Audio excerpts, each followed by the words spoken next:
Salut les amis, ici Shadow pour une nouvelle vidéo et aujourd'hui on va commencer ce dont je vous ai parlé il y a plusieurs mois en fait, car si vous vous souvenez bien, lorsque j'étais avec Loser Killer, j'ai commencé à vous parler de ce qui étaient les random reviews et j'ai décidé aujourd'hui de commencer tout simplement. Donc aujourd'hui, première random review, ça va être un jouet américain. Jouet américain donc, qui est disponible en ce moment sur le marché. Je l'ai acheté la semaine dernière à Toys R Us pour être exact, pour une modique somme de 10-12 € je dirais. Donc c'est The Amazing Spider-Man. Alors, je vais poser la boîte de manière à ce qu'elle ne fasse pas nawak. The Amazing Spider-Man, donc le Spider-Man donc ultra posable. Enfin, en anglais, elle s'appelle Ultra Posable Spider-Man, mais c'est vrai que sur la version multilangue, il y a juste marqué Spider-Man en fait. Donc c'est une figurine qui est sortie pour le nouveau film qui sort le 4 juillet en salle, je crois. Donc qui est le reboot de la saga Spider-Man par Sony Entertainment. Que dire Il possède donc un nouveau costume. Alors je vous montre la boîte pour quelques raisons en fait. Tout d'abord parce que comme ça, si vous voulez l'acheter, vous savez à quoi ressemble la boîte, donc ce sera plus facile de le trouver. Et vous remarquerez d'ailleurs, si vous pouvez voir la forme du plastique, que la pose est assez spéciale. Hein. Il est genre... wow. Je vais essayer de montrer la forme. La forme est assez spéciale. Ça montre bien qu'il est super articulé. Et aussi pour vous montrer que... vous avez remarqué quand je vais vous montrer la figurine, là vous voyez qu'il a la main donc comme ça, là, comme ce que fait Spider-Man pour tirer sa toile, quoi. Et ainsi que les yeux de couleur dorée, comme dans le film donc. Sauf que sur la figurine réelle, en fait, ce n'est pas le cas, vu que voici déjà la figurine réelle. Je vais faire en sorte qu'elle soit bien cadrée. Voilà. La figurine réelle, comme vous pouvez le voir, les yeux ne sont pas dorés, ils sont blancs. Blanc argenté, un petit peu bleuté même, j'ai envie de dire. Et si vous regardez les mains, elles sont dans une position plutôt comme ça, quoi, en fait. Avec les doigts, enfin plutôt comme ça, en fait. Hein. Contrairement à la pose comme ça de la main gauche, et la main droite, c'était un point fermé, en fait. Donc bon, c'est les aléas de la modification entre le normal et la figurine, enfin le prototype et la figurine finale, quoi. Donc, je voulais en parler tout simplement parce que, bon, il y a plusieurs raisons voilà, pour lesquelles j'ai choisi cette figurine pour la première random review. De un, tout le monde connaît Spider-Man. Hein, on va pas se leurrer, tout le monde connaît Spider-Man, un minimum. De deux, bon, le background, je vais pas vous l'expliquer, hein, il s'est fait mordre par une araignée radioactive, blablabla, bla, bla, c'est pas très intéressant. De trois, c'est une figurine simple qui n'a aucun accessoire. Donc comme ça au moins je peux me concentrer sur la figurine, voir si ça plaît aux gens, et puis comme ça je pourrais partir sur des choses un petit peu plus élaborées ensuite. Et enfin, de 4, elle est disponible sur le marché en ce moment. Donc si vous voulez la figurine après avoir regardé la vidéo, c'est possible. Et c'est pas une figurine qui coûte la peau des fesses, donc tant qu'à faire, c'est encore mieux. Donc, comme vous pouvez le voir, le principal atout de cette figurine, déjà elle vient avec aucun accessoire, et d'ailleurs je vais prendre tout de suite une comparaison de taille, histoire que vous ne soyez pas perdu. Je vais prendre un petit peu de poussière, c'est pas marrant. Je vais prendre Batman, donc, qui est une figurine de base. Hein. Donc vous voyez qu'elle fait à peu près deux figurines de haut, quoi. Donc j'ai une petite dizaine de centimètres de haut. Là, comme ça, à vue de nez. Donc, comme je disais, la gimmick, la spécialité de cette figurine, ça va être d'être super articulée. Donc, tout d'abord, vous allez retrouver sur la tête un, comment dire, alors vous avez un pivot pour tourner la tête, bien entendu, ainsi qu'un pivot pour la baisser et la monter. Au niveau du torse, vous avez une sorte de ball joint, oui, au niveau de l'abdomen, quoi. Comme ça. Au niveau des épaules, c'est chiant parce que c'est un peu sombre quand même. Hein. Attendez, je vais essayer de faire un focus sur ma main, comme ça. Voilà. Donc sur les épaules, c'est comme un ball joint, mais constitué principalement de pivots. Donc en fait, vous avez un pivot qui vous permet d'avancer le bras. un pivot qui vous permet de l'écarter du torse, et ensuite un pivot qui vous permet de tourner tout le bras quoi, au niveau du biceps. Ensuite au niveau du coude, vous avez deux pivots, et la main elle peut tourner comme ceci, et le poignet peut bouger d'avant en arrière quoi, en gros. Donc bien entendu elle est totalement symétrique, donc c'est pareil pour l'autre côté. Pour les jambes, c'est un petit peu le même système que pour le bras en fait, hein, pour l'épaule. C'est-à-dire que vous avez un pivot qui va vous permettre d'écarter la jambe, un pivot qui va vous permettre de la tourner bien entendu, et donc un pivot qui permet de tourner au niveau de la cuisse toute la jambe. Au niveau du genou, on a donc deux articulations exactement comme le coude, qui permettent de faire comme ceci.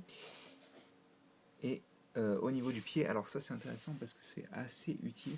Donc vous connaissez bien entendu l'articulation comme ceci qui permet donc de lever et descendre le pied quoi, en gros. Hein. D'ailleurs il monte pas beaucoup, hein, il descend juste, il monte pas beaucoup. Mais on a aussi cette articulation donc, qui permet de faire des poses avec les jambes écartées en fait. Je vais essayer de montrer.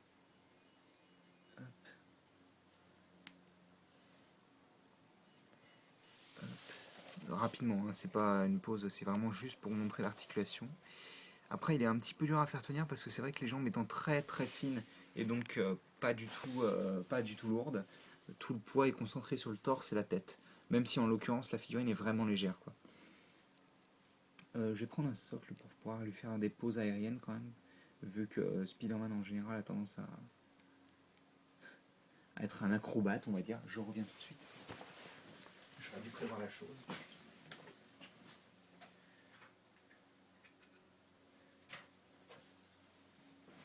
Hop.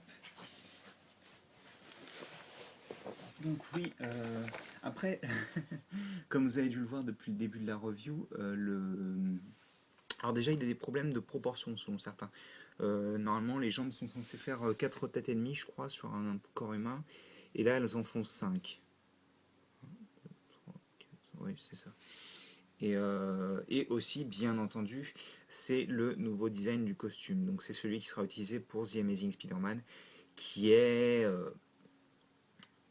Bon, moi au début je l'aimais pas, mais c'est vrai que je l'apprécie de plus en plus parce qu'au final il s'éloigne pas tant que ça du design du costume de Spider-Man normal. Donc, et puis j'aime bien l'idée d'avoir la super longue araignée sur tout le torse, ça rend bien. D'ailleurs celle du dos est vraiment jolie aussi. Hein. L'araignée du dos elle rend bien. Donc faisons une petite pause. Voulez-vous?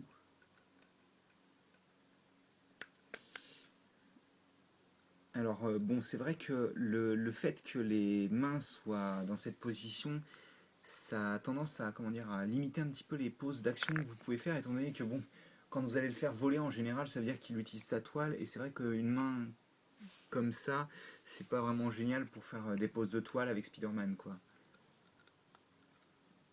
Je vais pas lui faire 50 poses, mais bon, je vais...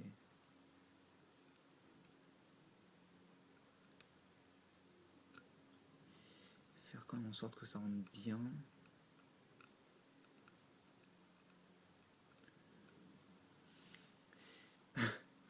Je suis pas totalement certain de la pose, mais bon, ça suffira, je pense.